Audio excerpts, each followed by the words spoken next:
How's it going, guys? As I said here, bringing you ICBA week number 2 against the Alabama Crimson Surf. You can see his team on the right, my team on the left. Well, technically, I mean, depending on what you want. If you're looking at the layout on the bottom, his team's on the left, and my team's on the right. I probably should flip those, but it's all good. No matter what, you can see his team and my team. Postcom again. Sorry, couldn't live record because we battled like Monday night, and I couldn't really record because usually when I record live com, it's usually like Friday or Saturday night, so that I don't have to get up early in the morning. But we still got it done, and we didn't have to, you know, I don't know. So anyway, yeah, he's got you can see the logo right there. It isn't, complete because I did have to make it transparent for it to look better, but it's all good. Doesn't matter. You can see if you didn't check out the team builder, you can look at that. I predicted most of his team right, but some things were outliers. I didn't really predict the Tapu Koko to come, but he did bring it nonetheless because the physical Tapu Koko could do some damage against my team. So yeah, I'm going to get right into the battle. Let's see how this one goes. Good luck, Spanic, even though we've already had the battle. I'm going to lead with Amoonguss. I was originally going to lead with Tapu Fini, but I decided against it because basically I thought that his two possible leads were either Donphan or, which he does bring out Don. I thought his two possible leads were either Donphan or Tapu Koko, and I did not want to lead Tapu Fini in case he in case he led with Tapu Koko, because Amoonguss was good against Donphan and Tapu Koko, which were his two easiest, most predictable leads. So I just went with Amoonguss because it had a better matchup against both of them. So yeah, he switches into Chandelure to take the energy ball there. I wanted to Spore, but at the same time, I didn't really feel like that would be useful against the Donphan. If he just wanted to get up rocks and get some damage on him, I would take that. I didn't want to Spore and keep his sturdy intact. So I just go for the Fire Blast. I went into Frozen Ozone here because if you didn't see my team builder, I do have the Draconium Z here, Z Draco Meteor. I predicted him to predicting my Blissey to come in to trigger a Choice Scarf. But here I'm just gonna bring in Blissey, as obviously he did not do that. He switches out as well though, goes into Smexy Snake, which would be a switch into Kyurem. I guess he didn't. We talked after the battle. He was actually Culver Berry Chandelure, in case I wanted to Sucker Punch with Dugtrio, I guess. But yeah, I go for Toxic here as he brings in Ferozma, which is fine with me. I feel like I'm missing something. Okay, anyway, yeah, so he does bring in Ferozma here, and I do have the Chople Berry, again, Team Builder says it all. I have the Chople Berry with the counter, so I am going to be able to just click counter here. I know I can take any hit. I get that Chople Berry off, and he reveals to be definitely a banded Ferozma there, does so much damage. I knew he could take anything regardless, unless he got a crit, but, obviously I was hoping he'd predict my switch and go for U-turn, because then I get a big counter off on anything since Blissey has so much HP. But unfortunately, that did not happen. So he goes into Cocoa Puffs. I'm just gonna hard right into Amoonguss here because I just felt like that was a good play. I wasn't sure if he was gonna click Wild Charge or anything like that. Hindsight's 2020. I should have stayed in with Blissey, but he does go for the Brave Bird here, which is a great read on his part.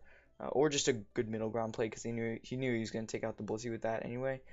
But it does do enough to toot a KO, so that's unfortunate. But I am going to deem Amoonguss more useful than Blissey, so I'm going to switch back out, get the Regenerator boost to my HP, and Blissey's going to go down here. Now that is unfortunate, but at this point I was looking at his team. I'm saying, Amoonguss and Tapu Fini are better than. I had to sack something at this point because I didn't want Dugtrio to risk getting taken out because it didn't have the Focus Sash, obviously. So, yeah, I ultimately thought Amoonguss and Fini is better than Blissey and Fini, or a weakened Blissey and Fini. So I ended up just sacking Blissey here. As I'm going to go into Quicksand here, I'm going to trap him. He does not, he could have the Shed Shell, but he ends up just staying in here. I'm Choice Scarf, so I'm going to be able to outspeed him. And here I kind of wanted to go for like a Memento or something like that.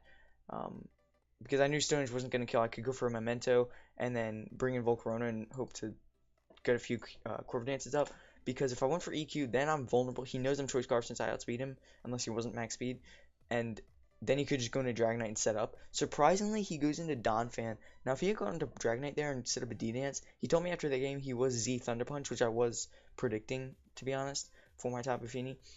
But he turns out to just go into Donphan, and that's really interesting because if he had gotten the Dragon Dance up, it would have been much harder for me to win this game at that point because my switching would be Tapu Fini, and then he would automatically take me out with Z Thunder Punch after a D Dance, and then I mean the only thing standing in his way is a Moongus, and that's kind of bad. So yeah, but again he goes into Donphan, gets up the rocks. Luckily I have one of the most reliable hazard removers in the game in Majesty. So bulky, I can take a lot of different hits, not any hit, but I'm saying a lot of different hits, and you know it's so nice to have the defog there. It wouldn't be nearly as good without the defog because yeah, this is 2 weeks now that my opponent has not been able to get up rocks until Volcarona comes in, and that's what they want. They want the rocks there for the Volcarona, you know, and to break sashes on the trio. But I'm just not letting it happen with Tapu Fini. It's not happening, dude. But yeah, I'm gonna go for the Moonblast here. That was a crit surf. If I hadn't got the crit, I would have just surfed again next turn and take him out. So it really didn't matter. I went for Moonblast there only because he was that low. I wouldn't have gone for it if I hadn't got the crit. He was especially defensive on that Donphan though. That's pretty much proven by how much it did. So at this point, he's gonna go into Dragonite. He's gonna click the Dragon Dance. Now I'm pretty sure he didn't. I wasn't fully physically defensive. If you checked out my team builder again, I was very physically defensive, but I also had some special attack investment. So he possibly could have taken me out depending on his set with a Z Thunder Punch, but he obviously did not there. Gonna save the Z Thunder Punch. Just gonna go for the Thunder Punch here. He knows that's gonna take me out since he thought I was gonna be Wackenberry. Again, we discussed after the game. He thought I was gonna be Wackenberry to take a Thunder Punch. I was actually Kebiaberry for Poison Jab Ferrozmo, which he told me he actually did have. So yeah, now we're looking at a +2 D Knight, and this thing could sweep my team if I don't play safely. So I have to go into Frozen Ozone, basically sacking it, scouting if he has Z Fly or not, because that could be the end. Luckily he just goes for Earthquake. He definitely would have gone for the Fire Punch or something like that to hit a Moongus. He wouldn't have just gone for Earthquake on a Moongus, unless that's his strongest move, which obviously that will be his strongest move. So I'm just gonna against my Amoonguss, unless he didn't go for Dragon Claw for some reason. But yeah, I'm just going to I'm just gonna stay in here. I know he can take 2, even if he's adamant. We chew those. I mean, look at that. Amoonguss coming through right now. We're gonna go for the Spore. Godly animation there, by the way. And basically, we're going to pretty much force a switch. Now, I did predict him to switch into I predicted him to either switch into Chandelure or stay in. So I went into Dugtrio as a safe kind of middle ground play there. As he does go into Chandelure, which is really good for me. All right, at this point, I get to go into Dugtrio, trap him, and he's gone. Right? Turns out, during the game, he's gonna switch out here. During the game, I thought he was Shed Shell, but I forgot that Arena Trap does not work on Ghost types. So that's interesting. Like I said, he was Culverberry. So I'm gonna go for the Earthquake there. I really want to go for Stone Edge because to a non-HP invested, non-defense investment in Chandelure, Stone Edge should have killed the Chandelure, and it would have been also nice for the Dragonite because he switched it in. But I just went for the Earthquake as a sure kill. I didn't want to risk anything. I didn't want to risk a miss either in case he did stay in with Chandelure. Again, I thought he was trapped, but apparently he wasn't because of the ghost typing. Anyway, I know he's sleeping for this turn, so I'm just going to go for a Quiver Dance as I switch into Volcarona. Or I know that he was asleep for the turn that I switched into Volcarona. And then he's asleep for another turn. I'm like, alright, this is really scary for my opponent. I do have the HP Rock to hit the Chandelure and the Dragonite. So Dragonite's going down. Oh yeah, Kyurem went down, by the way. Sorry about that. Let me just remove that. Alright, yeah, so Dragonite also goes down. And at this point, all he can really do is hope he gets a crit Scald, maybe, with Milotic. I'm going to go for another Quiver Dance. I do have the Giga Drain, but I did not want to go forward yet because I knew that wasn't going to take him out. I wanted another Spadef drop, Spadef Razage, again, in case he was offensive Milotic at all. He shows the Mirror Coat, and at this point, I'm just going to get Quiver Dances up. He can't do anything. Even if he Toxics me, I'm fine. Spadef, like fully especially defensive Milotic still cannot take a Giga Drain if I'm at +6. I'm just gonna keep Quiver Dancing because there's literally nothing he can do at this point. The only thing he can do is get a crit Scald or something, or crit HP Rock or anything. But he has to be offensive to get it to take like fully OHKO me. Since I'm at full health, even if he doesn't have any offensive investment, and he goes for Scald and gets a crit, it does maximum 98%, I believe. so there's no way he can really take me out unless he's offensive and he gets a crit. But at this point, he's just spamming Miracle, and I'm like, okay, I'm fine with this. Let me just go for one more. This is the last Quiver Dance, and that'll be able to Giga Drain him. If he has Rindo Berry, then good prep on his part, but that'll bring him low enough to where the trio should be able to clean up the game. So it does go for the Miracle, as I am able to just click Giga Drain here, and luckily no Rindo. So yeah, Milotic's going to go down there, and at this point, he can just bring in Chandelure. Obviously, he cannot do anything. I'm at +6 special attack, +6 special defense, and +6 speed.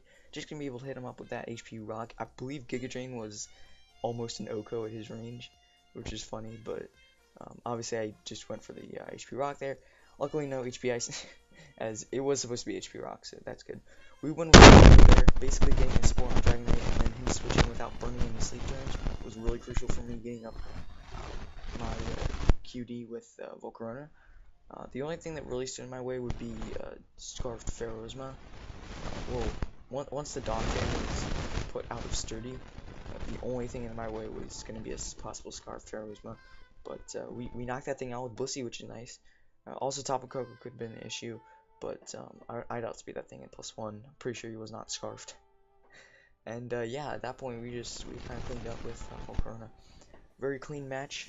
Luckily, not too much hacks there. Good game to Spanic. We play Super Gassy and the New York Shelmets next week. I hope you're excited for that. If you are, please, I don't know, please stay tuned, I guess. Team Builder is up, should be up on Sunday. It's up on Saturday, my mistake, but yeah, that's going to be next Saturday, obviously. So again, thank you guys for watching. If you enjoyed, please hit the like button. That would be greatly appreciated. We are 2-0 with this team. I'm feeling pretty comfortable with the team. We obviously haven't used a few things like Hitmonlee and Espeon and Zipstrika, but we'll use them later on. You know, we'll find ways to implement them. So yeah, again, one more time, thank you guys so much for watching, and I will see you guys next time.